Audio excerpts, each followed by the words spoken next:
There's definitely a start, and my start was being born in Kazakhstan in a very small town. My mother died at the age of 2, and I was placed in the orphanage for 5 years. Those moments were flashes in my life. Those moments were definitely extremely impactful in how I saw the world. Losing a family member that young really teaches you resilience, and that the only way up from the bottom is to go up. I was adopted at the age of 7, and I moved to the United States, Kansas City, Missouri.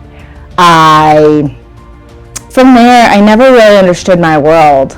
I was very conflicted. I thought that I didn't belong, but through the process, I realized that the spark in me was developing. That spark in me was being created.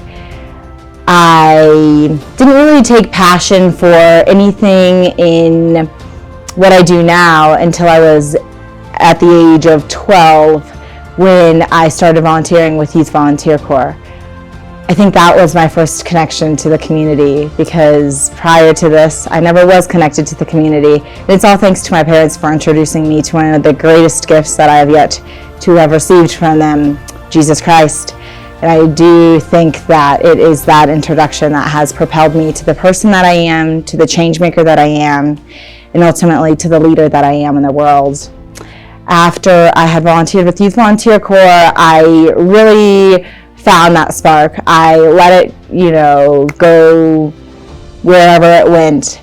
And it took me to teaching refugee youth and family at the age of 13 in Maryland. It took me to Peru, where I taught kindergartners English, and I witnessed the most humbling scenes in my life up until this point today, where I got to see children light up. I got to see children day by day. I got to see their worst, I got to see their best. And I think when you find that spark, you really have no control. I think you let that control go, and you really surrender to the power that change making is able to be, able to have in yourself. And it took me to Washington, D.C., where I ultimately began to really drive my passions home. I really began to put my passions to action. Back in Missouri, I started working with the mental health aspect of it with different organizations, including the Platte County Health Department. And I helped implement the PDMP, which is a prescription drug monitoring program, which was signed in 2021. That summer it was signed. I had worked all across the board. I had worked on both, across the aisle, but this was the first time where I, as a youth, was able to see that with enough persistence, with enough determination, and ultimately with enough grit, that you are able to make that first, start that domino effect, that first change, that first eye-opening experience. And then I worked with the juvenile youth, and I had, like I said, I worked with refugees. I served plenty of hours. I was in Key Club, and I think all of those moments have prepared me for this moment, where I'm able to interact with an international organization such as Ashoka and be able to work with its partners on this level as co-founder and chief operating officer.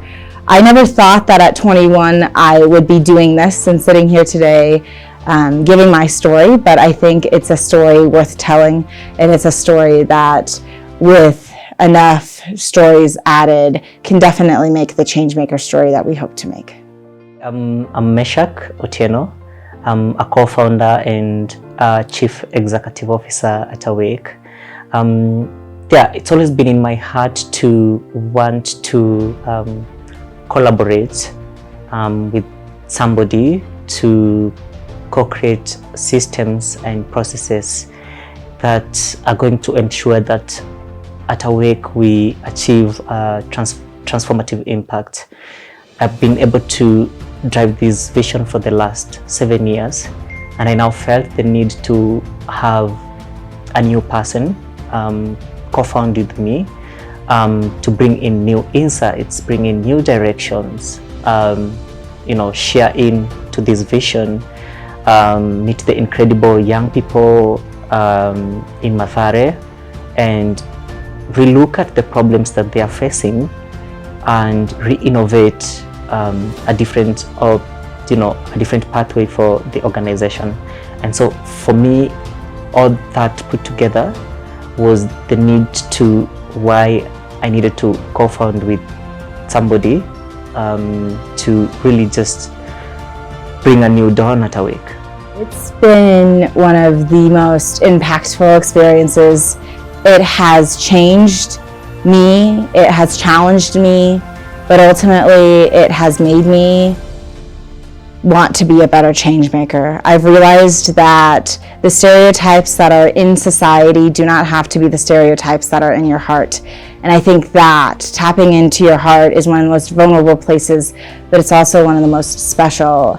And my first time in Mathare, I remember walking with Meshack and I was mesmerized. It wasn't the issues that I saw, it was the people that I saw. And it wasn't the, challenges, it was the opportunities. And I saw children playing with toys. I saw them, interacting with one another. I saw that love that I think a lot of times society misses. It's the narrative that society fails to tell. It's the love that exists in the communities. It's the love that exists between all of us here. And it's ultimately the love that I hope to be able to spread throughout my time as Chief Operating Officer. And I really saw just tremendous potential. I saw past, and I think truly this is a gift from Christ, I saw past the challenges that were evident in the community, and I saw opportunity. Ever since that point, I started to envision everything that I wanted to adjust. And I think as change makers, we don't want to tear down everything. We want to make adjustments. We want to make those necessary adjustments that are going to help the community, that are really in the community's best interests, because it is in those moments where you see more of that light shining, not only through you, but in you, with you, and by you. And I remember one of the kids came up to me, they wanted to shake my hand, and I'm like, oh my goodness, it is an honor. As much as us change makers change others, they also change us. And I think that is the narrative that I want to add on to the already existing positive change maker narrative, that these kids in that 5-minute interaction, in that hug, in that high five, in that smile, and just regular passing by, they have changed me, and that has inspired me to be a better change maker in Mathare. Looking at what Tamara has achieved at her age, it embodies what we want our young people at Awake to be. She's been, advocating for mental health. She's been in the leadership space, and looking at all those achievements, we look at that as the hallmark of what we want our change makers to do. And so for me, she embodied what we needed, not only at the top leadership of Awake, but also an inspiration to the students in the school, an inspiration to the change makers in the Lead Young program, to follow her pathway. And this one was so much outstanding, and also just getting to listen to her growing up experience and education experience and work experience as well. That is also something that I truly felt that was really authentic to what we needed our change makers to be. And so Tamara comes in with the vibe, with the strength. She brings in new perspective, as I had envisioned, in what I needed from a co-founder.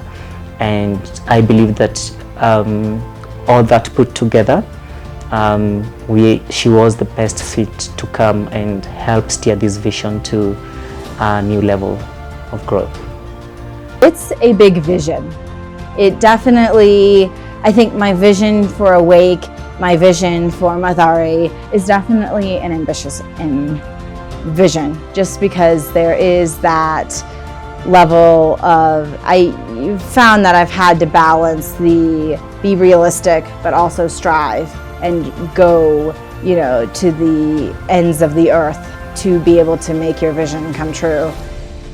In 10 years, I envision creating a space where it's everyone's place. Instead of having to have these communities where they're, really going day by day, they can go moment by moment. They can learn to live in the moments. I envision creating a space similar to what we already have, but expanding it, putting in new, furniture, putting in new resources for the students to be able to use, covering all tuition costs so students do not have to have that, weight on their shoulders. And I think by doing these things, it's not that I necessarily want to change everything about the community. It's I want to give a new perspective to the community, and I want to take some of those weights off that they have been carrying graciously for so long.